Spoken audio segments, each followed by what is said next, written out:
It's gonna come out and talk, and it's probably gonna fuck up the autofocus. So just watch it. Once Dan goes, you can just hold down the focus, and it should be good.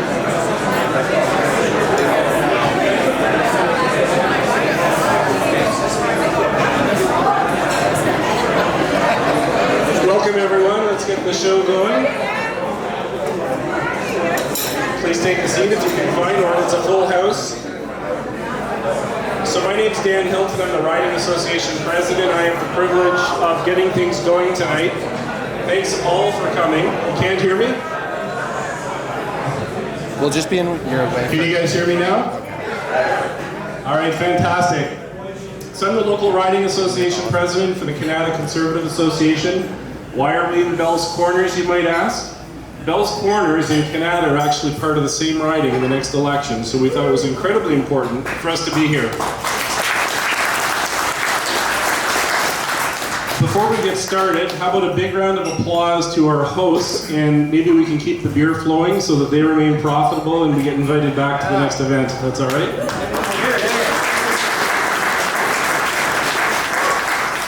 So we've got a great evening for you. Craig is going to act as the host. And he is going to introduce to you some MPs that have volunteered some time tonight. We're excited to have them here. As you know, voluntold, yes, it's a difficult role. As an MP, you're away from your family quite a bit, and we're certainly very happy and appreciative of them to be here today when they're away from their families. So, I can remember being in a situation exactly like this, May of 2011, having a beer, watching the election results come in, and Harper wins the majority government. That's the last time the Conservatives won a majority.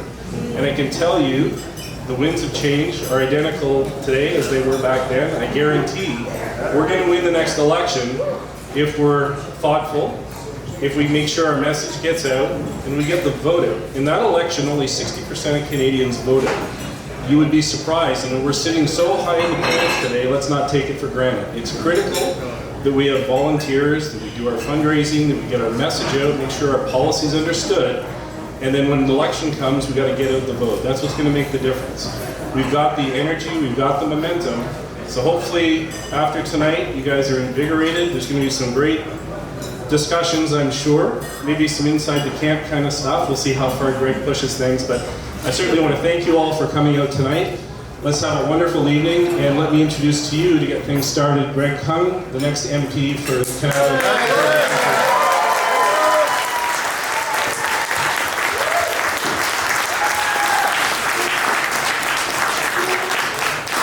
Wow, look at this room. So look around, guys. Every time we get together, it seems like we're packing a room, and I'm so grateful that we are able to gather here in Bell's Corners and see a lot of friends, people that I've seen at your doors. You've probably gotten tired of seeing me at your doors, frankly, and we're going to keep coming back more and more. But look, we have a great evening with three people that I look up to, three members of Parliament that I think, if you started to take early bets on who's going to be on the front bench for a pure poly of Conservative government, you're probably going to see some of these familiar faces on there.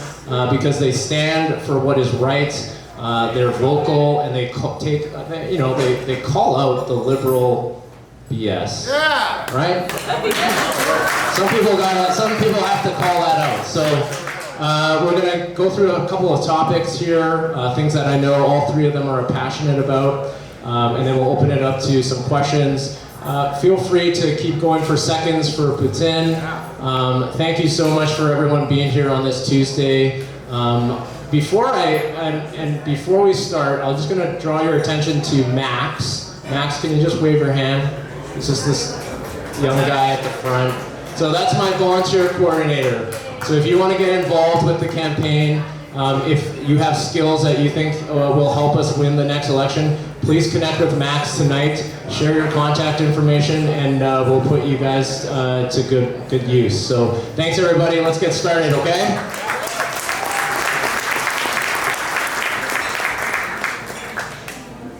So why don't I introduce them, all three of them, very, very quickly, and then we'll get right into the questions. So immediately to my left, I have MP Michelle Ferrari.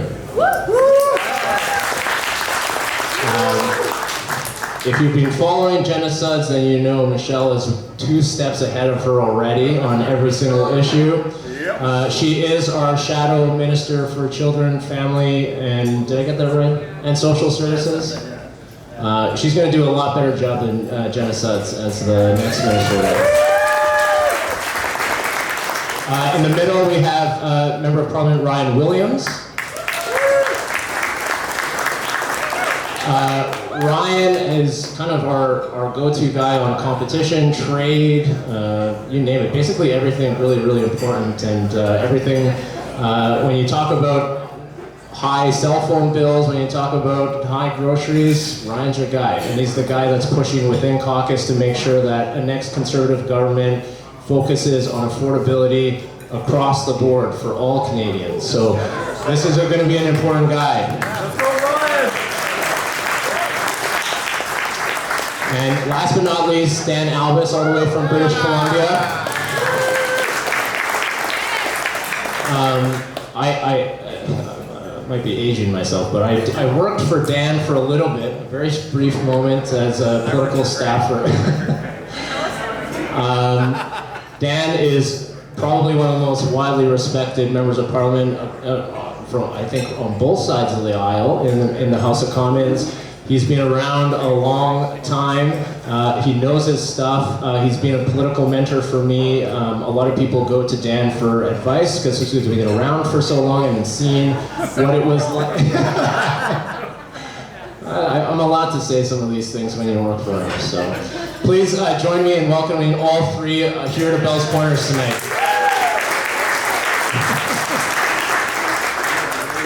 All right, let's get started. We're going to go right into the heavy stuff right away. So, I'll start with you, Dan. A big thing that we hear at the doors is that young Canadians have given up owning a home.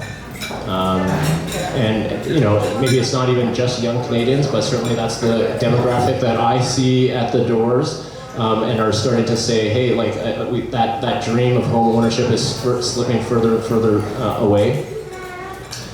And like the metrics aren't good. Like as an economist, like the metrics behind that aren't good, right? Housing inflation was one of the worst in like the developed world. Housing starts are down, even though the Liberals have promised the moon.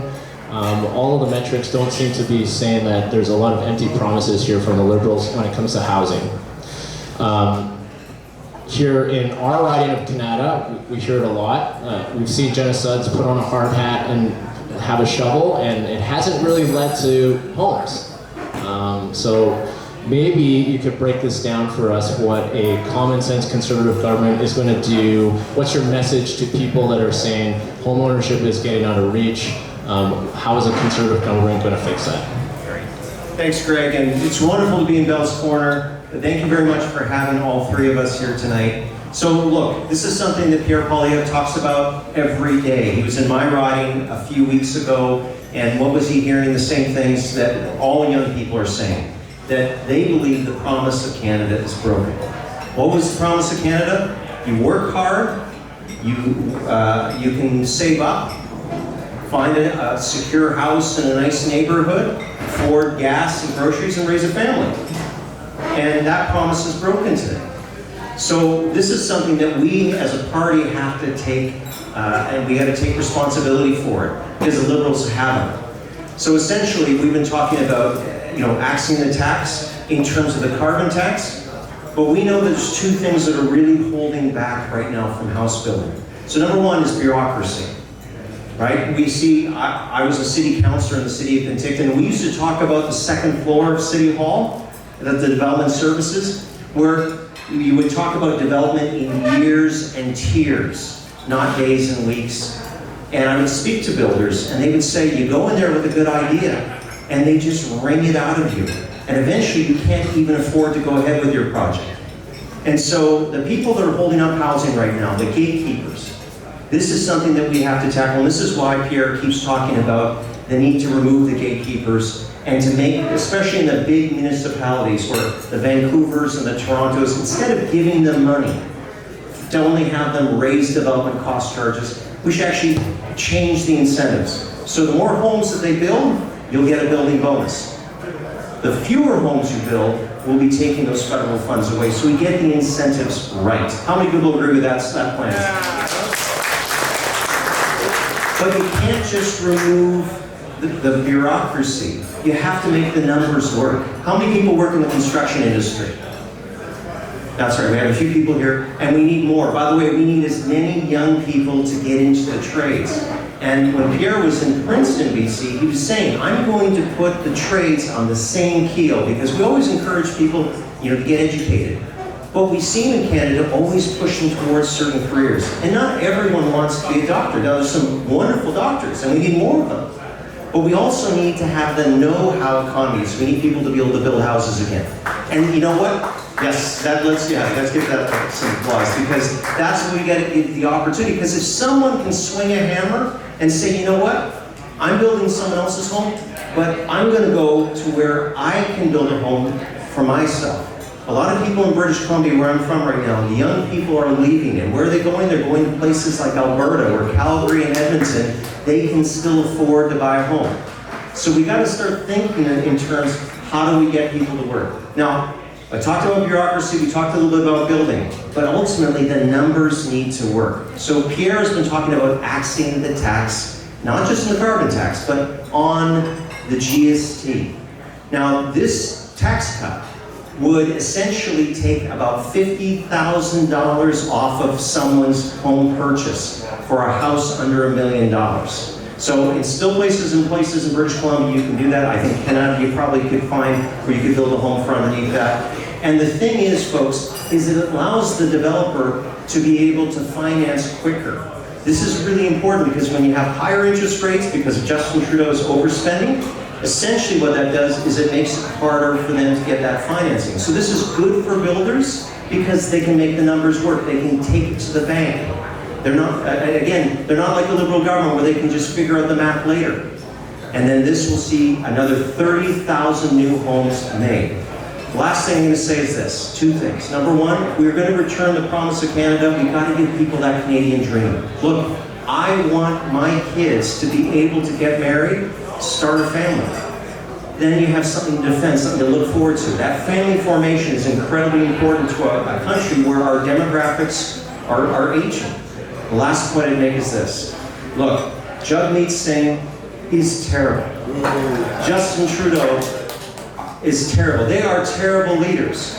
But let me tell you this, folks. If we can't make it where the next generation of Canadians feel that capitalism, the ability to own something, that's what capitalism, owning it yourself. If they feel locked out, guess what? They're going to turn to the next Bernie Sanders of the North, who will promise them free everything, including housing. So we, as a conservative government, when Pierre takes office, we need to fix this. Not just to sit so we can pat ourselves on the back and say we built a bunch of stuff. It's so that promise of Canada, that kids today feel that this country works for them because they worked for this country. Does that make sense? Yeah.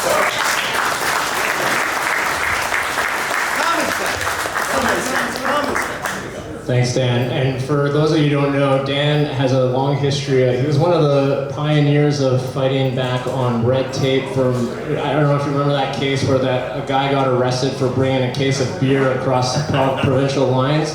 Dan was one of the first federal members of parliament to fight against that. So we need to fight bureaucracy and red tape for sure. Okay, we're going to shift to you, Michelle. As we've said, you're the Shadow Minister for Families, Children and Social Development. You've done a heck of a job calling out genocides every step of the way. Is this on? It's on. The one thing that comes up a lot is childcare. Really? Isn't it perfect? It's based on everybody? her TikTok videos, it seems like it's perfect. Everything's great. Just ask her.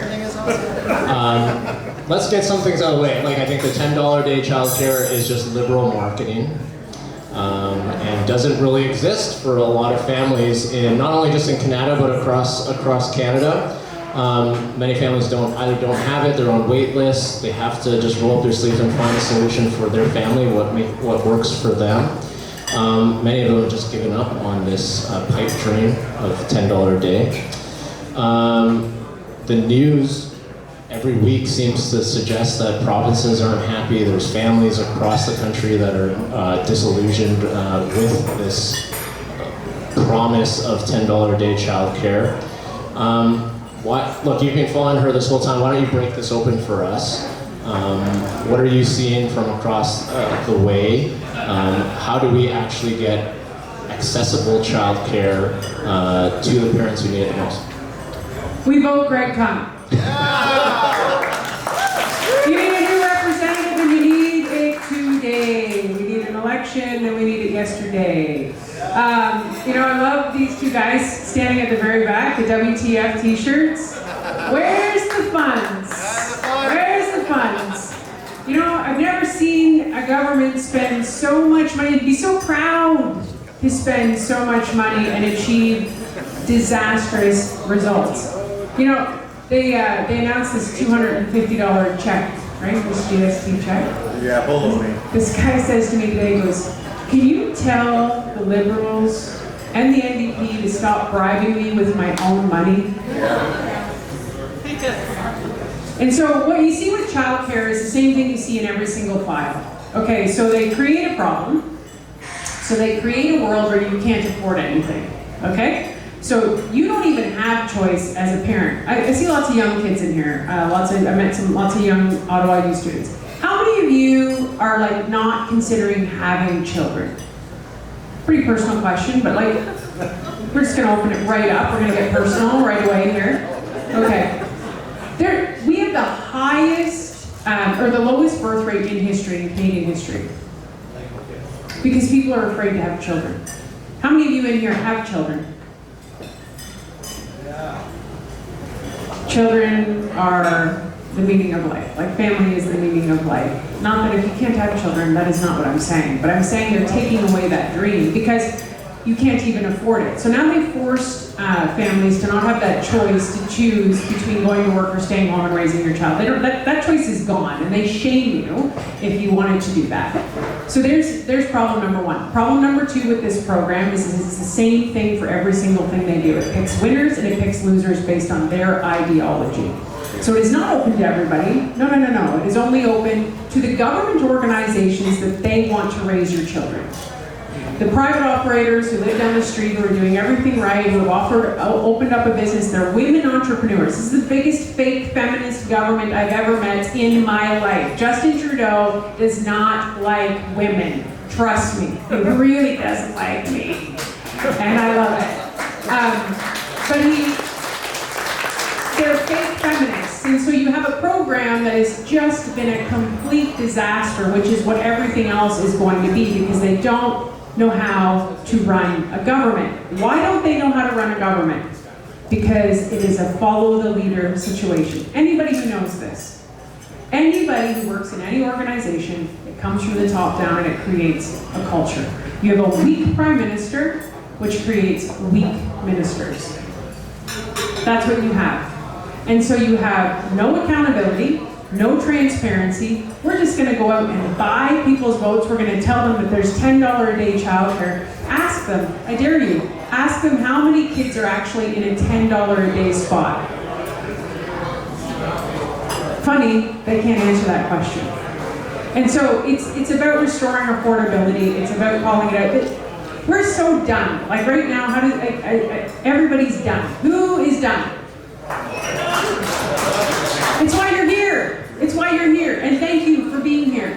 But the reality is we have to get Greg elected. We have to get Greg elected. We can't take our foot off the gas. We can't stop calling them out, and we have to stay on message, and we have to stay disciplined, and we have to keep the focus in the lane of what have they destroyed. And every single issue in my file, which is social services, is the economy.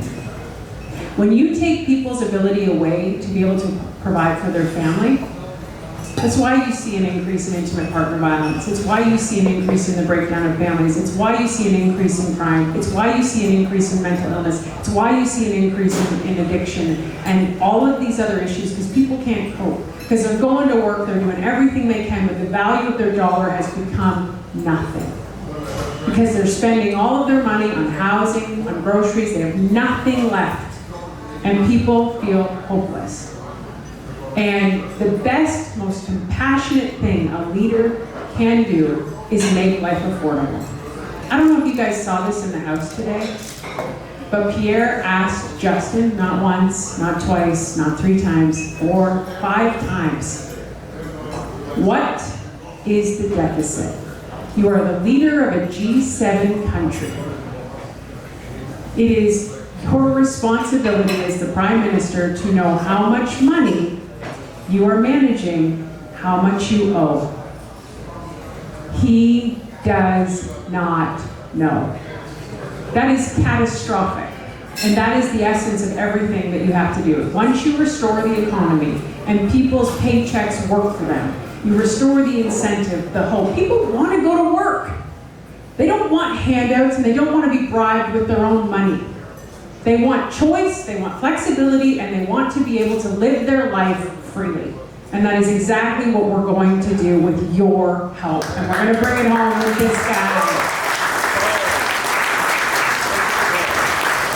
Thanks, Michelle. Okay, this one I really enjoy, and this one's for you, Ryan.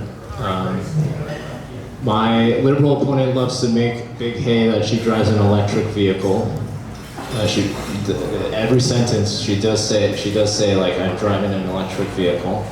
And I know you have kind of been taking the government to task on the EV mandate and just understanding a little bit about why this government continues to put ideology above policy, why they continue to handcuff Canadian industry, why they continue to kind of punish Canadian workers, people that really are just saying, what's with all these mandates when I just want to get to work, I want to put food on the table for my family. I mean, the carbon tax is one thing, but they're taking it even further and further.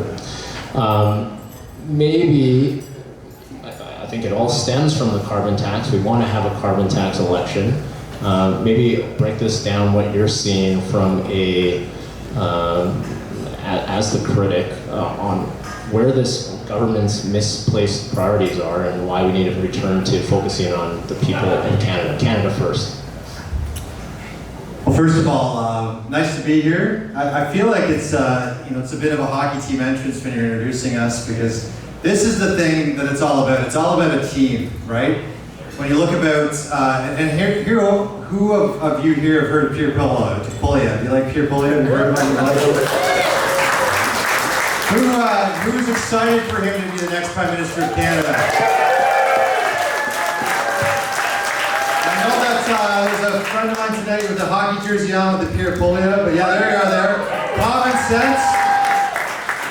But that's really what we are. I know we have hockey over here, we're in a brewery, it's really great, but this is the Canadian spirit. It's about having a captain of a team who knows how to get us there. You know, Wayne Gretzky used to say, it's not where I pass the puck, it's where I know where the puck is going to go. Pierre Poilievre knows where the puck is going to go. More importantly, he's got a good team around him. So you see that here, where we also have good candidates. Those draft picks where we're going to pick, where we're going to be the next part of the big team. Greg Cobb is one of them. He's going to be on the team. And we're going to help him going to be an MP. And that's what it's all about. And a team manager, a team captain also has a vision.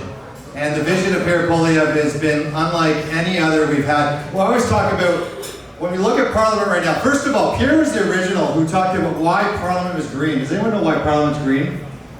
Parliament's green because when democracy was created, it was based on King James I, who in the Magna Carta passed power from royalty to the people. It was in the fields. And when we created the West Parliamentary system in the UK, which we emulated in Canada, green was supposed to signify the commoners, the people. That's why it's called the House of Commons. And right now, it seems that the power is in the government. The Prime Minister acts like he's the king. You'll see a lot of illustrations like that he's royalty, that the ministers are royal, that we said in the House of Commons they don't even answer questions. When asked, they didn't even know whether they want to answer what the deficit is. But Pierre Poilievre will be the first Prime Minister who understands that it's the people who are on the top. That's the people who are on the top and that we're on the bottom. And even the Prime Minister, the root of that will be prime servants. They will be the first person who serves the people, and that's who you're going to get from Pierre Poilievre, and that's who you're going to get from this team, and that's who you're going to get from Greg Conn when you have elected. And on that note, for EVs, who likes being told what to do every day? Anyone put their hand up? That's what this government's trying to do. It's trying to tell you how much tax to pay. It's even trying to tell you that a $250 check's going to make you happy. It's going to solve all your problems and just get over it that they created, right? And when we look at EV mandates, and has anyone heard of this? The government has said by 2035, you can't buy a gas-powered car or even a hybrid-powered car. Put your hand up if you think that's a stupid idea. Stupid idea, right? Government should never be in charge of the people. People should be in charge of the government. And that's what we're doing in terms of this government, in terms of this next election. And we can go on to any other mandate. Of course, there was all these different examples with the Emergencies Act and everything else. But what you're going to get from this government is a common sense government that gives power back to you, that makes sure that you're in charge, that ensure that we work for the people. And what we're going to do is unleash this economy. We're going to ensure we're going to cut taxes, regulation, and red tape that puts government back to the bottom, puts people back to the top, and we have common sense once again.